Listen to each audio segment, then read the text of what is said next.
नमस्कार,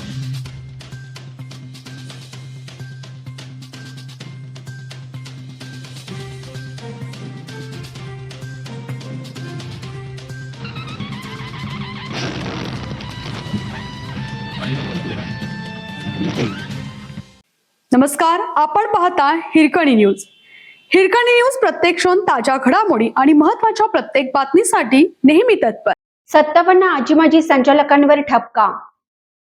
सांगली जिल्हा मध्यवर्ती सहकारी बँकेत मागील संचालक मंडळाच्या कार्यकाळात संगणक खरेदी, फर्निचर खरेदी आणि जाहिरात खर्चातील कथित नियमिततेमुळे बँकेचे तब्बल 16 कोटी 59 लाख रुपयांचे नुकसान झाल्याचा ठपका ठेवण्यात आला आहे.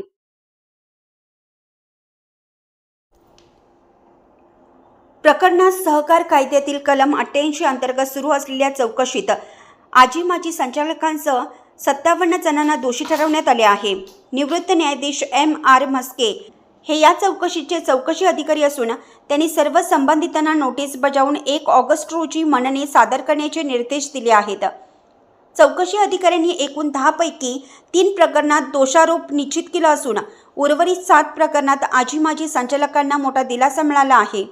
ज्या 3 प्रकरणात आरोप निश्चित करण्यात आलेले आहेत त्यात विकास सोसायट्यांसाठी 14 कोटी 67 लाख रुपयांची संगणक खरेदी, 1 कोटी 23 लाख रुपयांचा जाहिरात खर्च आणि विश्वकर्मा प्लायवूडकडून 69 लाख 22 हजार रुपयांचं फर्निचर खरेदी याचा समावेश असून यातून एकूण 16 कोटी 69 लाख रुपयांचे कथित नुकसान झाल्याचं नमूद केलं आहे.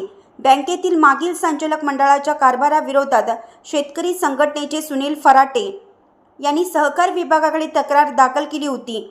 त्यानंतर या चौकशीला स्थगिती देण्यात आली होती. मात्र आमदार सदाभाऊ खोत आणि आमदार गोपीचंद पडळकर यांनी विधिमंडळात ही स्थगिती हटवून दोषींवर कारवाई करण्याची जोरदार मागणी केल्यानंतर चौकशीला पुन्हा वेग मिळाला.